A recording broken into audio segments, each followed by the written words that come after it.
December 14న ఆస్ట్రేలియాలోని Sydney బాండీ beach లో కాల్పుల కలకలం చెలరేగింది.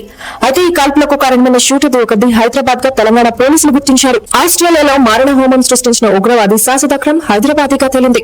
అతడు టోలీ చౌకీ ప్రాంతానికి చెందినవాడని మంగళవారం తెలంగాణ డీజీపీ శ్రీధర్ రెడ్డి ప్రకటించారు. దీంతో ఒక్కసారిగా కలకలం రేగింది.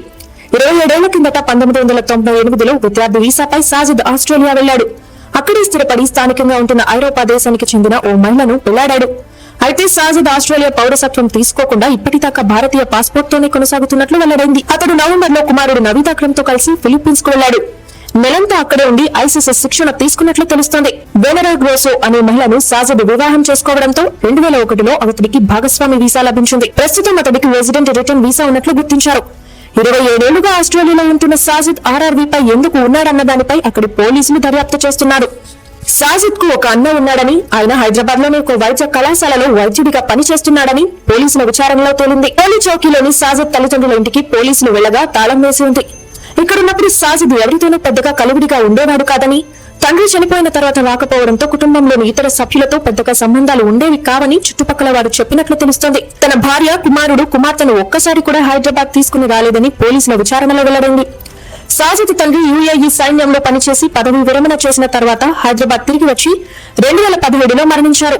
సాజిద్ అక్రమ్ కు హైదరాబాద్ లో ఎలాంటి నేర చరిత్ర లేదని డీజీపీ శ్రీధర్ రెడ్డి తెలిపారు. ఇక్కడే బీకాం పూర్తి చేసి ఉన్నత చదువుల కోసం 1998 నవంబర్లో అతడు ఆస్ట్రేలియా వెళ్లాడని, అక్కడే వెనెరా గ్రోసోను వివాహం చేసుకున్నాడని, అతడికి కుమారుడు నవీద్ అక్రమ్ తో పాటు ఒక కుమార్తె ఉన్నారని మంగళవారం విడుదల చేసిన ప్రకటనలో డీజీపీ వెల్లడించారు.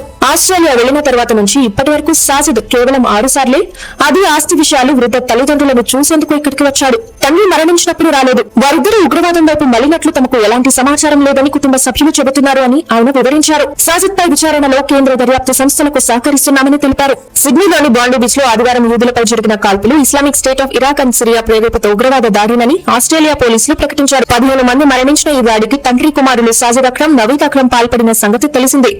ఇద్దరిలో సాజిద్ పోలీసుల కాల్పుల్లో హతం కాగా నవీద్ ఆసుపత్రిలో చికిత్స పొందుతున్నారు. మంగళవారం federal police commissioner Chrissy Barrett, New South Wales police commissioner Mal Lanyon మీడియాకు వివరాలు వెల్లడించారు. గత నెలలో ఉగ్రవాదులు ఫిలిప్పీన్స్ కు వెళ్లి వచ్చారు. వారు ఎందుకు వెళ్లారు, ఎక్కడికి వెళ్లారనే దానిపై దర్యాప్తు జరుపుతున్నామని లాన్యోన్ తెలిపారు. నవీద్ కు సంబంధించిన కారులో పేలుడు పదార్థాలు లభించాయని వెల్లడించారు. 2 ఐసిస్ జెండాలు దొరికాయని వివరించారు. ఫిలిప్పీన్స్ బ్యూరో ఆఫ్ ఇమిగ్రేషన్ మంగళవారం తెలిపిన వివరాల ప్రకారం సాజిద్ అక్రమ్ నవంబర్ 1 నుంచి 28 వరకు ఫిలిప్పీన్స్ లో ఉన్నాడు. అతడి వెంట నవీద్ అక్రమ్ కూడా వచ్చాడు. దాదావోలో వారిద్దరూ ఉన్నారు. దక్షిణ ఫిలిప్పీన్స్ లో ఉండే అబూ సయఫ్ సహా పలువురు మిలిటెంట్లు ఐసిస్ కు మద్దతుగా నిలుస్తూ ఉంటారు. కొంతమంది ఆసియా, పశ్చిమాసియా, ఐరోపా దేశాలకు చెందిన విదేశీ ఉగ్రవాదులకు శిక్షణ ఇస్తుంటారు. అయితే ఫిలిప్పీన్స్ ప్రభుత్వం తీసుకున్న కఠిన చర్యల కారణంగా ఇటీవల అబూ సయఫ్ తో పాటు సాయుధ కార్యకలాపాలు తగ్గిపోయాయి.